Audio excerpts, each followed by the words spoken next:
análisis de las noticias más destacadas de esta semana en el mundo, la primera semana de febrero de 2021. Nos nutrimos de varias fuentes de información y una de las más relevantes es el medio The Economist, cuya información es de elevada calidad. Si profundizamos, esta semana tenemos dos portadas semanales. La primera de ellas está centrada más en la edición americana, donde se puede ver un toro con un individuo montado encima y dice "La revolución real en Wall Street".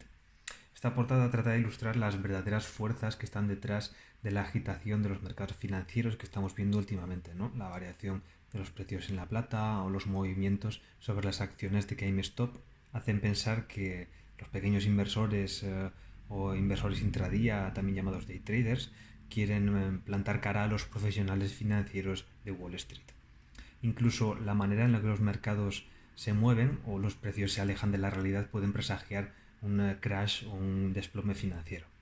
Aunque la realidad es que la tecnología de la información está facilitando, por una parte, la posibilidad de operar gratis desde cualquier parte o por cualquier persona, el intercambio de información y también la posibilidad de actuar de catalizador para nuevos modelos de negocio. En definitiva, se está transformando la manera en la que los mercados funcionan.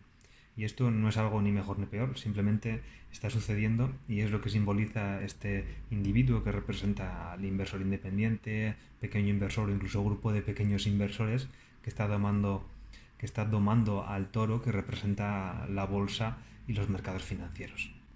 La otra portada muestra el continente africano con unas muescas de la silueta del virus que parece que lo está carcomiendo. La portada dice "El largo COVID de África, el peaje para el crecimiento". Esta portada trata de ilustrar cómo el COVID afectará al desarrollo del continente africano. Y la manera en la que se muestra la silueta del virus hace referencia a las cicatrices que éste dejará en el continente. No sabemos si el tamaño de las mismas quiere decir algo sobre más o menos repercusión sobre países concretos, pero se puede ver que las más grandes están sobre el Congo y sobre el Níger, ¿no? Y bueno, ahí ya que cada uno saque sus propias conclusiones.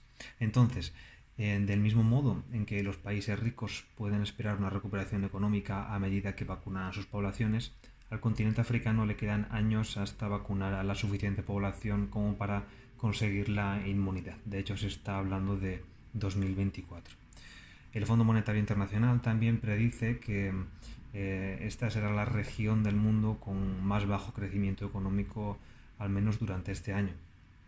Los principales problemas son, por una parte, las sucesivas olas y variantes del virus que interrumpirán la escolarización de millones de niños, y también que los gobiernos de los diferentes países acabarán cargados de deuda, al poder sobreendeudarse barato debido a la situación de las bajas tasas de interés en estos momentos para dar ayudas y pagar a la gente para que se quede en casa, básicamente.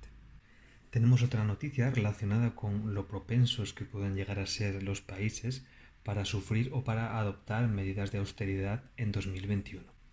Se parte de la premisa de que para que una economía crezca, el déficit o gasto previsto debe de ser mayor que el del año previo. Entonces se presenta un análisis de la variación de este déficit o de este gasto en diferentes países y zonas geográficas en 2020 y en 2021, y también de su variación del PIB entre la situación actual y la previsión que se realizó prepandemia para este mismo año, para 2021. Los países o zonas geográficas que se estudian son los siguientes: Arabia Saudí, la zona euro, Brasil, Canadá, Japón, India, Gran Bretaña y Estados Unidos.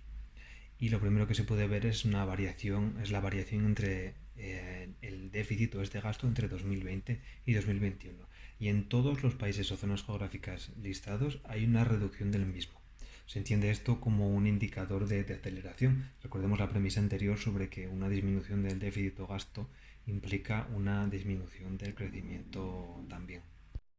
Entonces, aparte de poder ver para estos países o zonas la cantidad de este gasto reducido con respecto a 2020, también se puede ver la diferencia entre predicción del PIB prepandemia y la situación actual.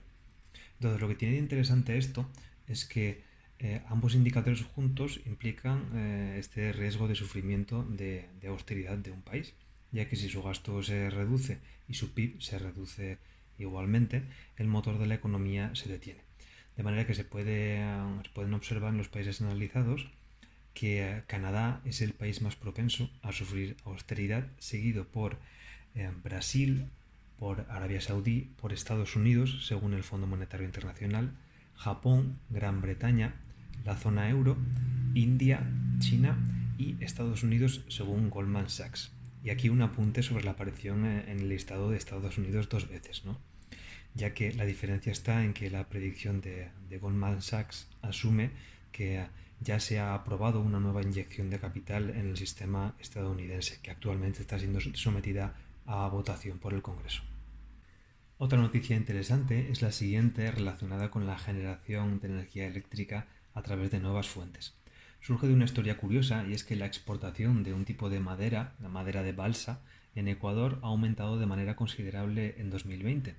Este tipo de madera es originaria de algunas zonas del país y es utilizada para la construcción de molinos eólicos para la producción de electricidad. Concretamente, este tipo de madera se utiliza en el núcleo de las palas de estos molinos. A raíz de esto se presenta un análisis donde se puede ver la cantidad de energía generada por distintas fuentes entre los años 2000 y 2020 y la previsión hasta 2040. Y se pueden ver tipos de fuentes como generación a través de energía nuclear, de gas, carbón, energía hidroeléctrica, solar y eólica. Las dos cosas a destacar son que, por una parte, la energía demandada seguirá aumentando de manera constante, y por otro lado que no existe una disminución de la producción de energía mediante gas, carbón, hidroeléctrica o nuclear, sino un gran aumento de la generación a través de energía eólica y solar. Es interesante ver cómo este aumento de demanda de madera de balsa de Ecuador es simplemente una de las consecuencias del cambio de paradigma de generación de electricidad a nivel global. Y siguiendo con los cambios de paradigma, pero en este caso mirando a la movilidad sostenible, la empresa Daimler, el mayor fabricante de camiones y autobuses del mundo, entre otros fabrica la marca Mercedes-Benz, se plantea como objetivo fabricar vehículos de cero emisiones. La decisión final se tomará durante este año entre los inversores. Simplemente recordar que la movilidad sostenible es uno de los pilares de la Agenda 2030 de Europa. Y para terminar, una noticia relacionada con el Índice de Democracia Global, que mide The Economist cada año sobre 167 países. Este índice se basa en los siguientes factores: el proceso electoral y pluralismo, el funcionamiento del gobierno, la participación política, las libertades civiles y la cultura política democrática. El caso es que desde 2014 la media global de este índice va descendiendo. Si tomamos un 10 como puntuación máxima, la media de los países estudiados es de 5,37 este año. Y que es el nivel más bajo desde que existe este índice, que comenzó en 2006. Este índice también clasifica las democracias en varias franjas, desde regímenes autoritarios, regímenes híbridos, democracias deficientes y democracias completas. El descenso de este año tiene mucho que ver con las restricciones forzosas que muchos países han impuesto relacionadas con la pandemia. Lo que hay que tener presente es que si una vez superada la pandemia se vuelven a recuperar las libertades o se aprovecha y surge un nuevo control sobre las personas de manera permanente. Y aquí simplemente recordar que el Gran Reinicio o el Great Reset, promulgado por el Foro Económico Mundial, implica también el paso a un sistema que se llama transhumanista, donde el principal control está ejercido no sobre la economía y los mercados, sino sobre las personas. Y esto no es ni mejor ni peor, simplemente aquí pues que cada uno saque sus propias conclusiones. Y nada más por hoy, seguid atentos porque os seguiremos informando. Saludos.